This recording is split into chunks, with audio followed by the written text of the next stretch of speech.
Olá, amigos. É um prazer tê-los aqui conosco aí em mais um Fórum ESG. Hoje com a presença marcante da Ania Ribeiro, Roberto Gonzalez e Fernando Figueiredo. Sejam muito bem-vindos. Eu começo esse nosso fórum falando para vocês que nós já tivemos um primeiro fórum e essa gravação está disponível para vocês aí nas nossas redes sociais, para que vocês possam acompanhar esse trabalho desenvolvido pela Blue Compass. Bom, o título de hoje do nosso fórum é O papel do Conselho na cultura organizacional. Nós e os nossos convidados, eu e os nossos convidados, vamos falar um pouco com vocês aí a respeito desse tema.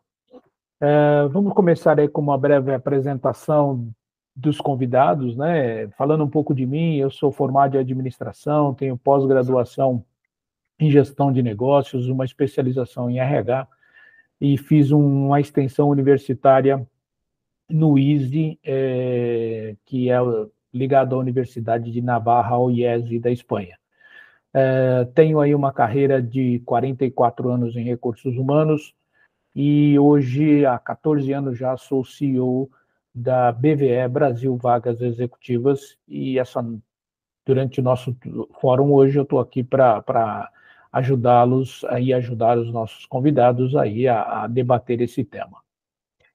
Temos a Ania Ribeiro, gestora especialista em desenvolvimento integrado de pessoas e organizações e design estratégico de modelos baseado em propósito, com foco em cultura regenerativa e lifelong learning.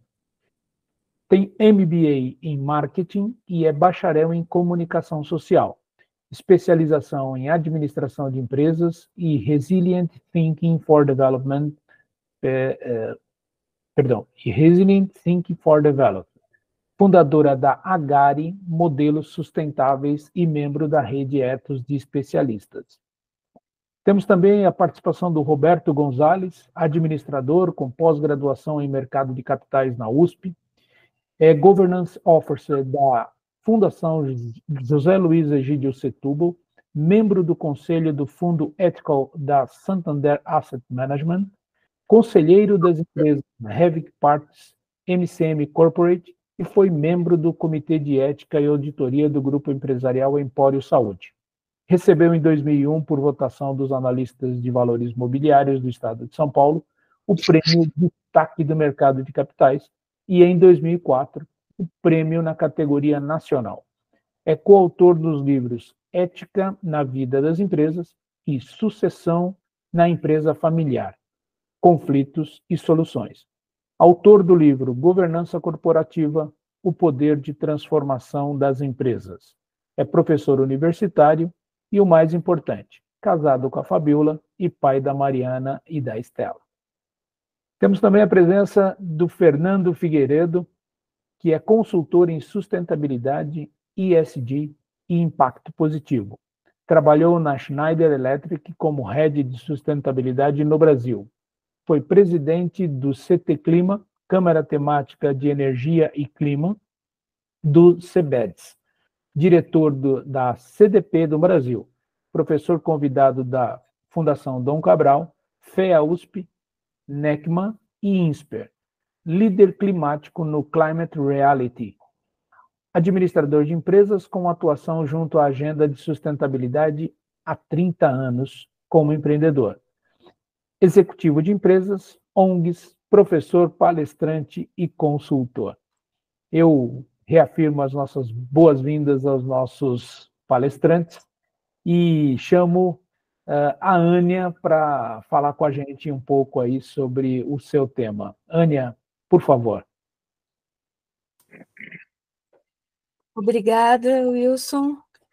Quero agradecer a dividir aqui o tema com o Fernando e com o Roberto e também agradecer a todos que tiveram a oportunidade de ver esse fórum. Vou compartilhar a tela com vocês. Por favor, me confirmem.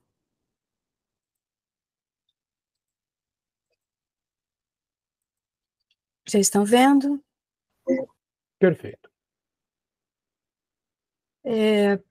Eu queria começar essa nossa conversa, né, fazendo algumas reflexões, trazendo algumas reflexões que depois os meus colegas possivelmente vão detalhar mais, e fazendo uma alusão a uma linha do tempo muito, muito, muito breve que a gente fez no Fórum 1, né, sobre sustentabilidade, e questionando, já que o tema é valorização organizacional, a parte que eu tenho que falar, essa palavrinha mágica, né, chamada valor.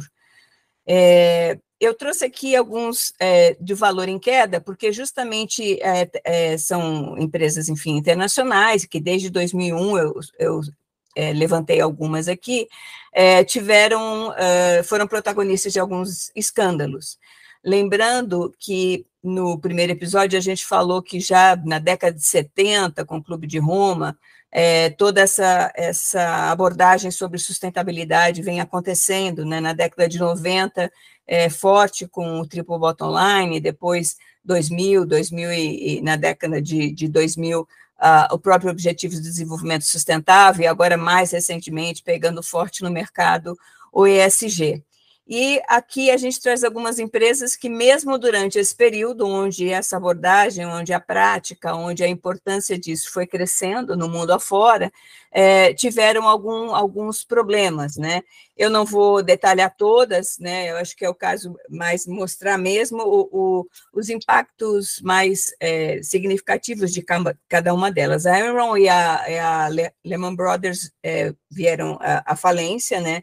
E acabaram chegando a esse ponto. A Enron era líder de mercado e acabou indo para a falência por conta de algumas irregularidades em reporte, em gestão, né? A Enron escolheu milhares de milhões de passivos durante 2 anos e afetou mais de 21 mil empregados, né? Inclusive outras empresas, como a Arthur Andersen, que fazia auditoria, escritórios de advogado, etc.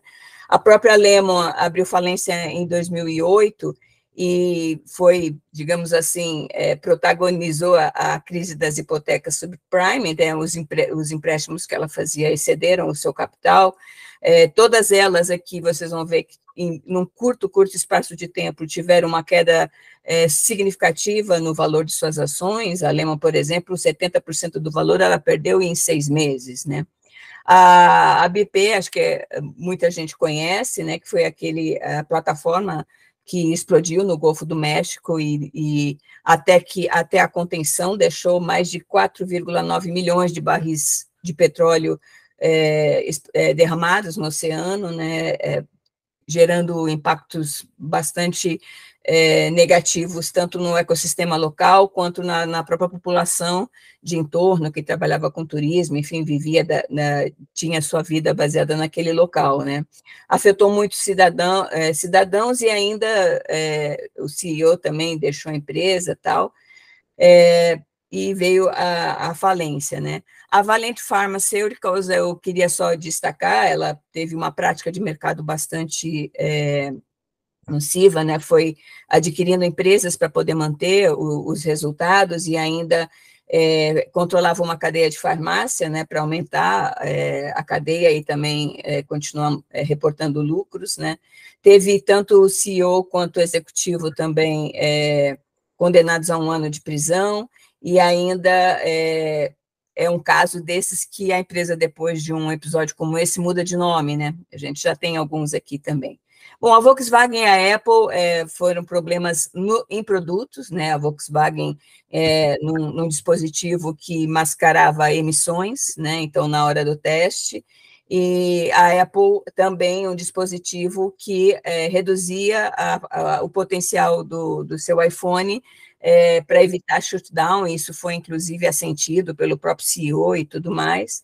A Kobe Steel, a japonesa, né, que falsificava dados, assim como a Equifax, e no caso da Kobe Steel, o caso dela é bastante expressivo, porque são peças, né, então afetou muitas empresas, Toyota, Honda, Subaru, Mitsubishi, enfim, foram escândalos que depois, com a auditoria, já vinham acontecendo há mais de 12 anos, outros tipos de escândalo, inclusive financiamento de eleições e tudo mais. E a Equifax eu destacaria o número de pessoas afetadas, né, 145 milhões de seus consumidores, mais 209 mil consumidores só com violação de cartão de crédito. Mas eu queria talvez trazer também, né, o valor em alta, quer dizer, que valor naquelas organizações que eu acabei de mostrar fizeram com que elas entrassem em queda e que valor nessas aqui que eu estou mostrando, de alguma forma, estão em alta, né? E aqui eu acho que é mais um destaque para aquilo que essas empresas que estão aqui se preocuparam, né, que foi com a cultura, né, a Natura com o seu exemplo do bem-estar bem, que acabou sendo não só uma campanha de marketing, mas foca o bem-estar dos próprios funcionários, ela é considerada hoje uma das organizações brasileiras de cultura organizacional mais forte, né? O Google, que também foi a primeira, digamos assim, uma das pioneiras a mudar a forma de trabalho, né, e trabalhar muito focada na visão e nos valores, né, trabalhado em colaboração.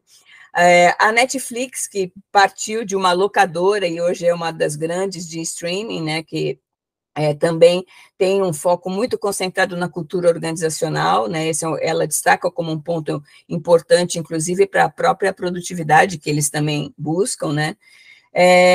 A Apple, apesar de ela estar naquela primeira lista, foi a cultura que, de uma certa forma, fez com que ela resgatasse a imagem junto aos consumidores, e a Nubank, que é considerada pela revista Fast Company a terceira empresa mais inovadora hoje da América Latina, e também tem a própria fundadora, né, da Nubank, ela classifica que, entre as estratégias de sucesso da empresa, a cultura organizacional é o principal ponto, né? A empresa hoje tem os colaboradores percebem isso, e ela declara também que a cultura, o desenho da cultura foi até feito anterior ao desenho do projeto. Aqui eu só queria trazer esse caso do Nacional, porque em tudo aquilo de informação que a gente procura sobre esse caso, mesmo a mais alta liderança, que foi a que fez a parceria com a Ayrton Senna, destaca essa parceria como sendo uma parceria de marketing esportivo. E a gente tem, né, conhecimento de que extrapolou muito isso, né? Na verdade, o valor que essa parceria gerou para dentro da empresa, para os colaboradores e também para fora, é muito maior do que apenas efeitos, digamos assim, impactos positivos de valor. Então, essa junção da marca com a Ayrton Senna acabou gerando uma cultura mesmo que extrapolou os muros da própria empresa, né? Ainda que a sua governança possa, ao longo de todo esse processo, aproximadamente, acho que foram 10 anos de parceria, não ver isso. E aí, o que eu quero destacar com isso é que o valor na empresa, seja o valor ético, né, moral, transparência, até o valor mais econômico e financeiro, é preciso que as lideranças tenham consciência desse valor e dos impactos que eles geram, não só dentro da empresa, mas em todos os milhares e milhões, como a gente viu aqui no caso das empresas que abriram falência, que elas impactam no mercado e mundo afora. No primeiro episódio, a gente comentou sobre a cultura, as várias dimensões que ela atinge, né, a dimensão mais visível, menos visível, até invisível. A gente sabe que nos trabalhos de culturas nas empresas, a gente trabalha com propósito, visão, missão, valores, que está aqui dentro desse para quê, né, qual é o propósito, a razão de existir da empresa. Também trabalhamos com estrutura, com liderança, né, no porquê e o como, as políticas, as normas. Mas é importante entender a cultura como um movimento, isso a gente destacou no primeiro episódio, né? Um movimento. Então, a todo momento, quando acontece um desafio aqui no nível dos eventos, é imprescindível que a empresa tenha a cultura como foco, para que rapidamente ela consiga acessar as suas camadas mais invisíveis, digamos assim, e conscientemente dar uma resposta para o mercado, para o desafio, o que está acontecendo, e não simplesmente ir agregando soluções ao longo do tempo, que geram muito mais fragmentação na própria gestão e governança do que propriamente fortalecimento do negócio e valorização empresarial. E como a Blue Compass, de certa forma, né, tem um foco muito, muito forte nessa criação, né, no seu propósito, criação de um ciclo virtuoso de prosperidade sustentável, eu queria só destacar aqui para a gente o que significa, né, criar, o que significa viver os valores, mais do que ter os valores, né? E eu vou citar Ken O'Donnell, que ele diz que valor é uma virtude praticada, então não é um alvo, né? É algo que se realiza. Ele também diz que ou a gente gera valor ou a gente nega valor. Então, é preciso viver o valor para reconhecer o valor. E entender que gerar valor só acontece dentro de um ambiente, de um espaço de convivência, de coexistência. Então, cultivar valor significa gerar valor num ciclo virtuoso, né, de geração de valor abundante. E é basicamente nisso que a prosperidade sustentável que a Blue Compass tem em seu propósito busca. Então, viver o valor mais do que simplesmente ter o valor. E aí eu vou trazer aqui, só para concluir, já estou nos finalmente, a ideia da Blue Company, né, que a Blue Compass, né, estender o conceito de Blue Zones para as organizações, ela traz para dentro desse processo e dos serviços que a Blue Compass presta justamente essa inspiração desses lugares, desses 5 lugares no mundo que o Dan Bittner estudou e que, além da longevidade, mostra o quanto as pessoas vivem mais felizes e com mais qualidade de vida. Então, o conceito de Blue Company, ele destaca a empresa como um espaço onde ali as pessoas têm oportunidade de aprenderem, de produzirem, de conviverem. Então, mais do que ser um espaço, como hoje é conhecido, de estresse, enfim, ser um local onde possa promover tudo isso. E na Blue Compass, a gente foca muito na governança justamente por conta disso, né? E a gente tem aí o diálogo de lideranças que prosperam, a gente desenvolve esse trabalho, que é justamente esse infinito que a gente diz, né? Os conselhos, os sócios e os C-levels são pessoas, então eles são partes da cultura. Então, através dele, da tomada de decisão, a gente acha bem importante que uma nova cultura, né, que essa cultura mais focada no desenvolvimento das pessoas e da cultura como base para a valorização empresarial é importante, assim também para a direção, né, nesse modelo que a gente coloca aqui do lado, espiral e sempre crescente, então, programas de desenvolvimento, workshops de alinhamento e estratégias, e a gente fala de alinhamento porque não necessariamente as empresas estão começando, elas já estão em processo de desenvolvimento, e aí tem todo um trabalho de alinhar os programas, os planejamentos, enfim, as prioridades da empresa, à geração dessa cultura Blue Company de geração de valor. E as lideranças também, a mesma coisa, a gente vai ver aqui hoje, né? Então, as estratégias de sensibilização e engajamento são importantes, inclusive, para a cadeia de valor e para aquelas lideranças chaves. Eu só termino aqui colocando essa frase do Pavan, dita em Davos, que enfatiza a importância de se engajar e se comprometer e responder de uma forma bastante consistente, baseada em propósito, que é quando ele acredita que a complexidade desaparece. Muito obrigada. Excelente, Ania. Muito obrigado pela sua apresentação. Agradecemos realmente a sua participação aí nesse nosso fórum. Passo a palavra aí para o Roberto para dar continuidade. Perdão, é o Roberto ou o Fernando agora? Não me recordo. O Roberto.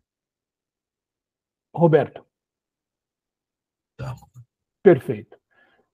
Roberto, então, a palavra está com você. Ok, agradeço aí a Blue Compass, sempre comprometida com a agenda ESG. E vocês estão vendo a minha apresentação? Sim, já está na tela. Então, obrigado. É muito bom começar com a Ana, que fez todas essas reflexões, né? Da Enron, caso forte de governança, né? O Nacional, Ana, eu lembro bem a questão do Itaú, do Nacional com o Unibanco, né? Que tinha uma marca mais forte por tudo isso que você comentou do que o próprio Unibanco, que tinha comprado o Nacional, né? Então, são questões muito importantes de serem refletidas, né? Aqui a gente mostra aqui que figuras são essas? São figuras de pessoas em reuniões e fala assim, olha, Roberto, a primeira ali não pode ser conselho porque tá muito desorganizado, papéis espalhados, né? A de baixo, né? A de baixo até pode ser, porque, olha, estão fazendo prestação de contas, só está com o computador ligado, está fazendo as anotações. Ó, essa daqui, onde está em círculo, o pessoal está muito comportadinho, não tem papel, não tem computador. Isso aqui não pode ser conselho, não, né? Aí vem aquelas duas aqui de últimas que eu ouvi comentários surpreendentes. Eu vou começar com a de baixo, onde me falaram assim, olha, esta foto jamais pode representar um conselho, porque está todo mundo muito bem-humorado, né? E a de cima, então, foi a que me chocou mais. Falou assim, olha, Roberto, essa foto aqui jamais vai representar um conselho em qualquer lugar do mundo. Pior que tudo foi isso. Por quê? Não entendi. Só tem... Eu falei assim, porque só tem um cafezinho? Porque não tem computador na mesa? Porque não tem papéis na mesa? E a resposta foi, não, Roberto, é que tem 3 negros no Conselho de Administração. Isso não existe. E me chocou bastante, né? Bem, tudo aqui é conselho, gente, tudo. Seja comportadinho com um círculozinho, seja numa discussão, como está aqui no primeira figurinha, à esquerda, onde tem o mapa mundo atrás, tudo aqui é conselho. Tudo aqui está agindo como conselho. Então, conselho é um pouco de tudo isso e mais alguma coisa, né? E aqui é, só para a gente deixar claro, uma estrutura que é comum nas companhias abertas, listadas em bolsa, que é a grande referência quando a gente vai discutir governança corporativa, quando a gente vai ver o papel do conselho na cultura da empresa, quando a gente... então temos que entender aonde que está o conselho. Nem toda organização tem esse desenho, mas esse desenho é o que mobiliza a gente discutir, né, como é que é o papel do conselho, para depois a gente levar para conselhos consultivos, que várias empresas têm, de capital fechado, empresas limitadas, né?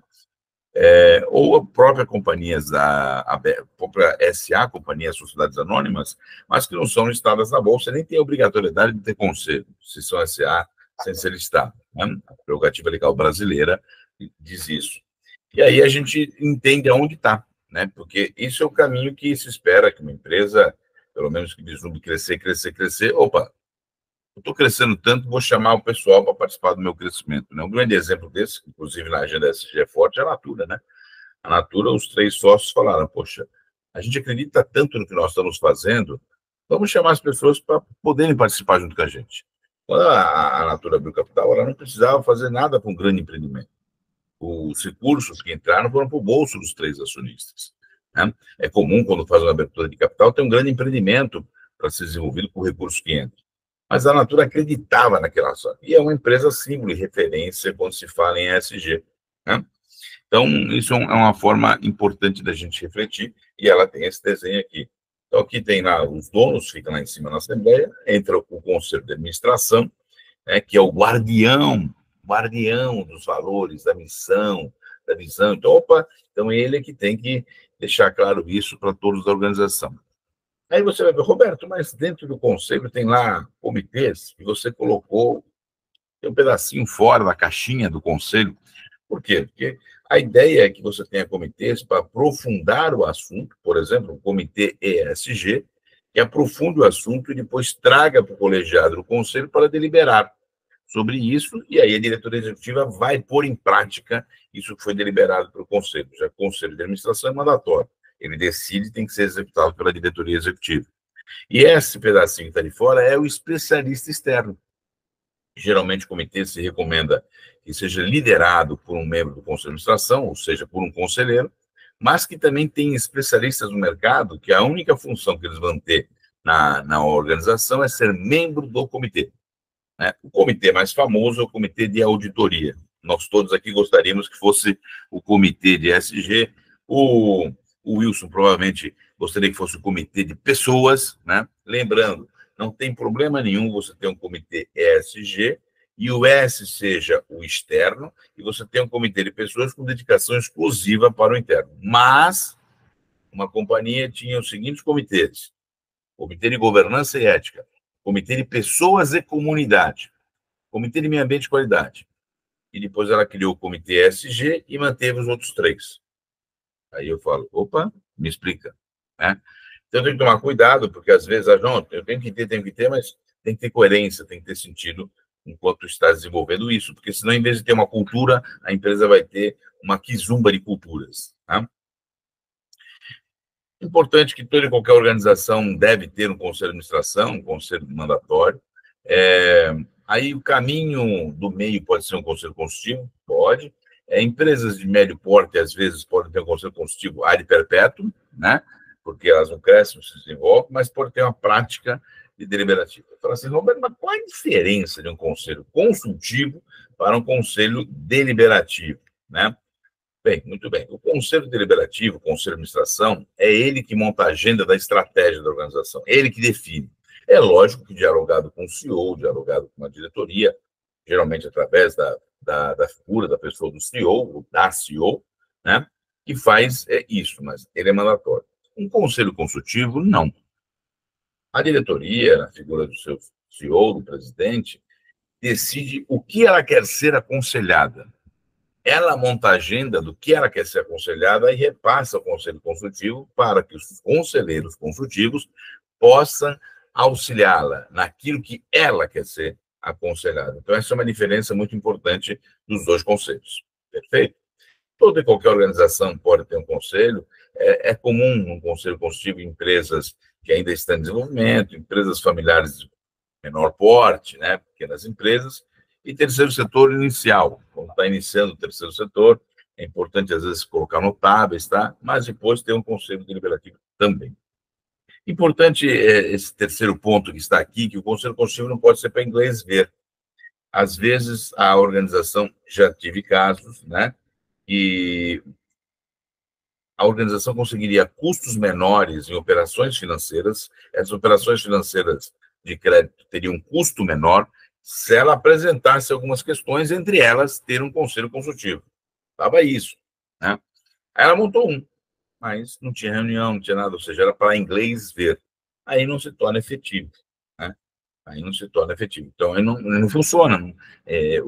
Se a instituição financeira colocou isso, é porque ela sabe que o empresário, ao se aconselhar com pessoas, né, que têm know-how, tá, o risco é menor, né? Isso é comprovado estatisticamente. É lógico que o conselho de administração pode ter diversas posturas, né? E a gente sonha que seja um conselho envolvido, que participa no momento certo, na decisão certa, decidindo a estratégia, né, para que seja executada pela diretoria, certo? Mas, infelizmente, a gente sabe que tem conselhos passivos, né? O que é um conselho passivo? Os conselheiros estão lá, geralmente eles alegam que confiam muito no CEO e praticamente, ok, o CEO é que manda na agenda do Conselho de Administração. E nós acabamos de ver que não pode ser assim, né? Tem o Conselho Certificador. Qual que é o Conselho Certificador? Aquele que acredita que está mandando, mas, na verdade, só está certificando o que o CEO decide, né? Tem o Conselho Envolvido, que é o que eu falei, como deve ser um Conselho de Administração.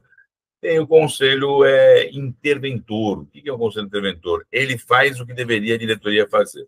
Um caso famoso no Brasil, inclusive de interventor até do ponto de vista legal, foi da Varig, muito antes dela ser incorporada pela Gol, né, quando teve uma decisão judicial que obrigou o Conselho de Administração a assumir a gestão da empresa, né? Esse é um caso bem famoso e conhecido. Mas, às vezes, não está em lugar nenhum. E o Conselho de Administração, por exemplo, faz reuniões semanais. Gente, o Conselho de Administração não tem que fazer reuniões com um intervalo menor de um mês, não tem. Ah, Roberto, mas reunião extraordinária. O nome já fala, reunião extraordinária é extraordinária, né? Mas você ter 12 reuniões ordinárias é o máximo que um conselho de administração pode ter. Não pode ter mais que isso, tá? Pessoal, só um segundo, nós somos humanos, estamos falando de ESG, então pronto, dá oi para todo mundo, você não está vendo eles, né? Mas eles estão te vendo, dá tchauzinho. Bom dia, somos ESG, somos sociais, né? Então é importante, obrigado, bom dia. Né? Eu tô difícil. Tá bom, vai ter tempo aqui, sim. Então, isso é muito importante, então, ter isso, né? A gente quer o envolvido, mas tem isso. Quando eu vejo um conselho de administração se reunindo semanalmente, eu falo, coitado da diretoria, né? Missão do conselho de administração, é lógico que é um conceito geral, né, que nós estamos falando, né? Proteger o patrimônio, maximizar o retorno de investimentos, agregar valor. E importante esse quarto item, né? Missão, visão, valores e propósito da organização. Isso aqui não é quadrinho na parede, não. Isso aqui é real. o que é, por que você existe enquanto organização, que é a missão, todos que lá trabalham têm que ter claro isso. Isso tem muito a ver com a cultura da organização. Isso aqui é fundamental no processo do aculturamento. Todos têm que saber o que aquela organização faz, né? Aonde eu quero chegar é a sua visão. E para eu saber quem eu sou e saber onde eu quero chegar, eu tomo decisões na minha vida com o quê? Com valores. O ser humano é isso, né? Todos nós aqui, a Rânia, Fernando, Wilson, eu, estamos onde chegamos, porque temos valores que impactaram no nosso processo de tomada de decisão. E a organização também, então ela tem esses valores. E eu brinco que propósito é uma coisa muito simples, né, do ponto de vista do ser humano. Qual é o seu propósito, né, em relação a uma corporação? Né? É o que faz você levantar da cama e ir trabalhar além do salário. Né? Então, essa a questão do propósito fortemente. É lógico que o Conselho vai discutir conflitos de interesses na esfera mais macro, né, envolvendo no máximo a diretoria para cima, e conflitos envolvendo a equipe de baixo, os superintendentes para baixo, aí é a diretoria que resolve. Evidentemente que os conselheiros não vão rotineiramente ao chamado chão de fábrica, né, para a gente facilitar o entendimento, mas é impossível também que você não conheça. Você acabou de entrar no conselho de administração de uma Vale, você não foi nunca em Carajás, não dá, né, gente? Você tem que ir lá ver. Você acabou de entrar no conselho de administração de um hospital, você tem que conhecer o hospital, né? Você não precisa ir todo dia no hospital, mas você tem que conhecer a estrutura, né? Então, antes até de começar efetivamente o seu mandato, antes de assinar o termo de posse, você já conhecer a estrutura. Já falamos dos comitês, e é lógico que o diálogo. Eu sou um conselheiro e eu quero ter uma reunião com um diretor financeiro. Perfeito. Hoje em dia nós temos uma tecnologia ótima. Não esqueça de o chairman, presidente do conselho, saber que você está fazendo isso, e o senhor também, sem problema nenhum.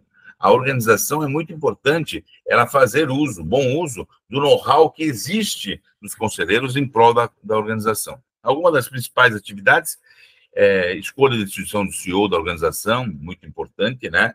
Está lá desenvolvido. E aqui tem várias questões, eu vou me ater só aos dois últimos, né?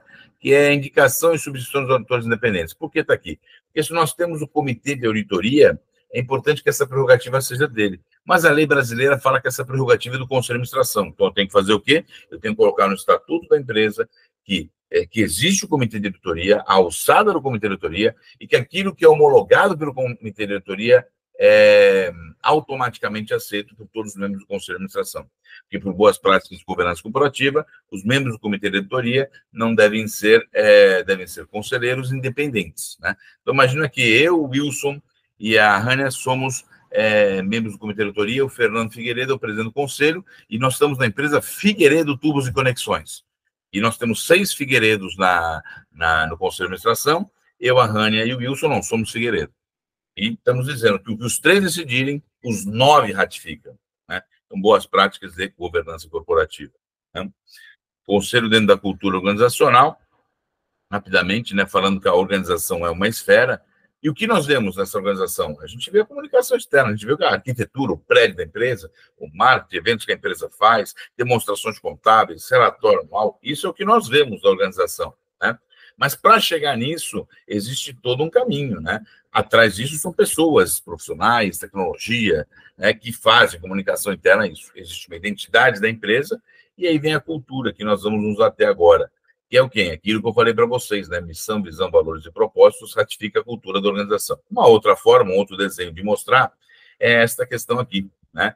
Então, eu tenho claramente, todos sabem qual é a minha missão, visão, valores e propósitos. Isso pode ser qualquer empresa, gente. Eu conheço uma floricultura que todos que trabalham, os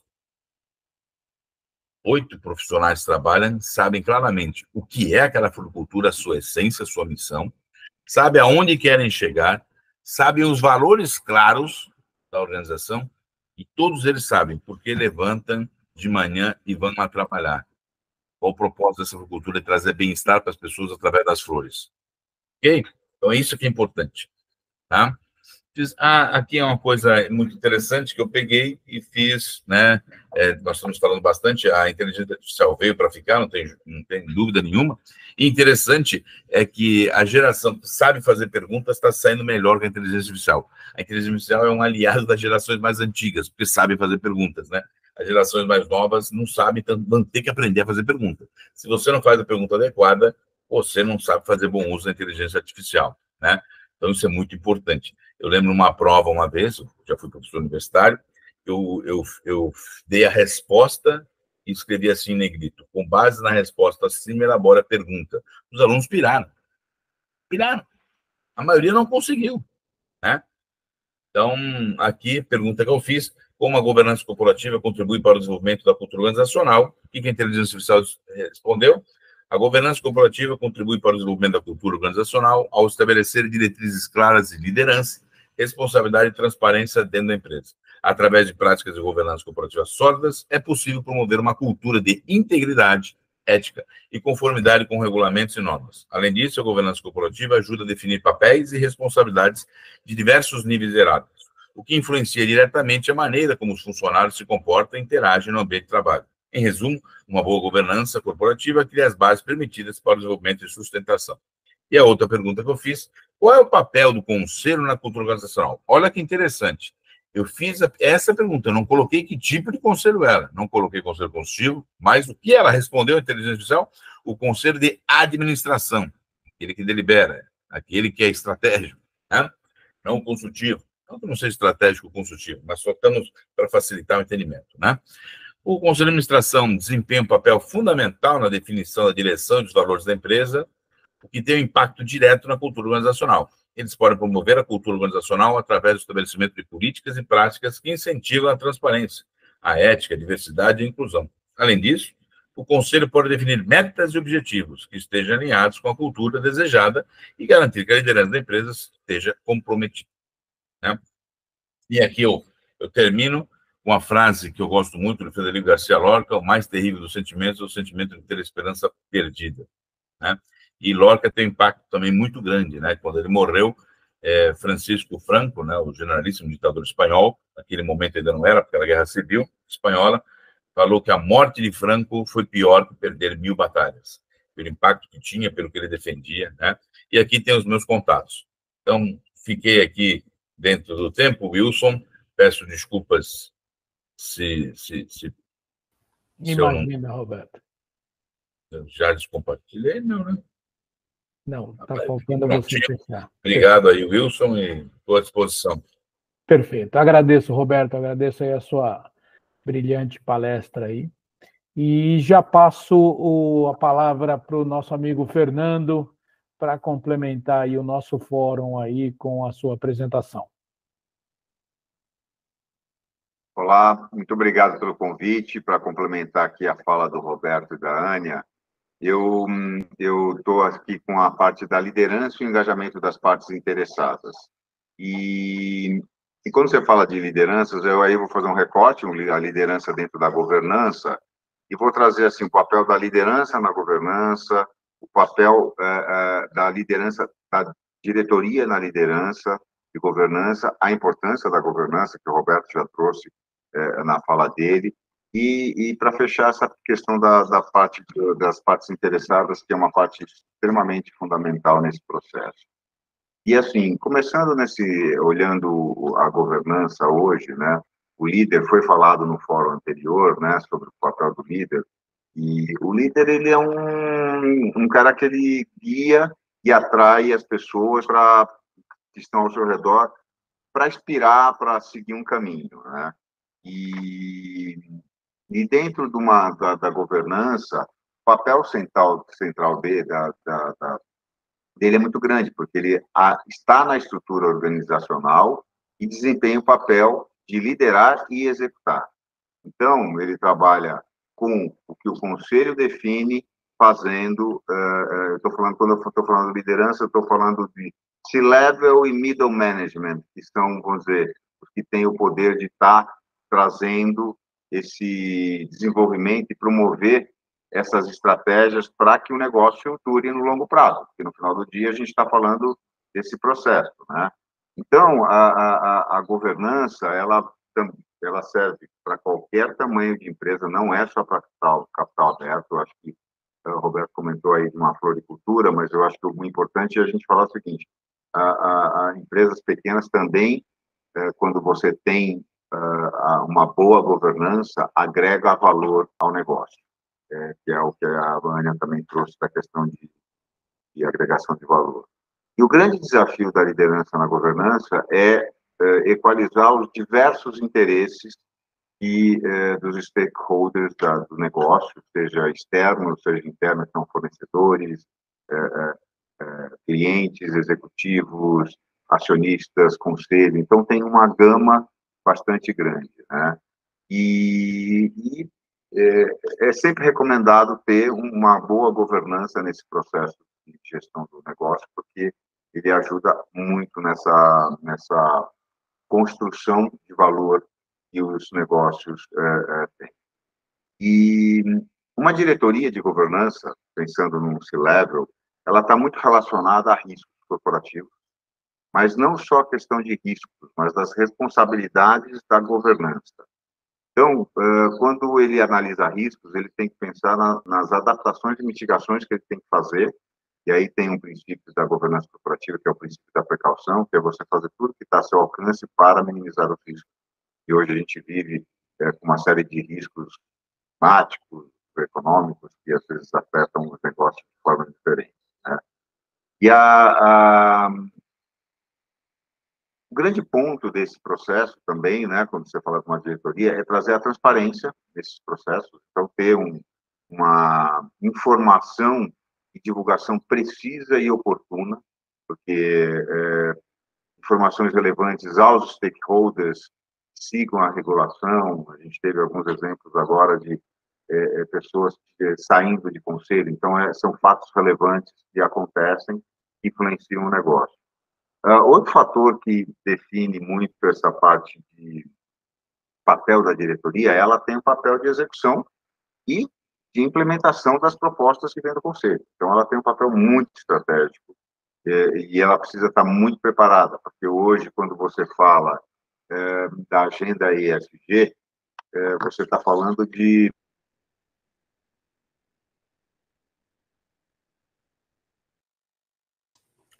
Ficou mudo, Fernando.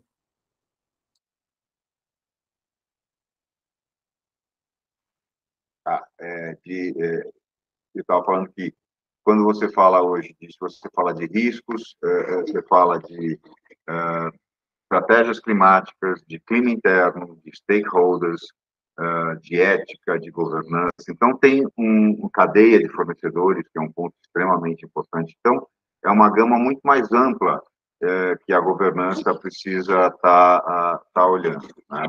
E por que a liderança é importante? Se você for pensar, por que a liderança é importante? Primeiro, porque ela torna os processos eficientes e permite tomada de decisões melhores. Quando você tem uma boa governança, você tem informações melhores. E aí, tendo informações melhores, você tem como seguir melhor o teu planejamento, que você vai ter indicadores e tudo mais. Isso valoriza a empresa, porque uma boa governança, se você ela é uma listada em bolsa, tem que ver onde ela está, se ela está no novo mercado, não está. Então, a boa governança valoriza a empresa, reduz fraudes, desvios que possam acontecer, então traz uma saúde financeira para o negócio maior.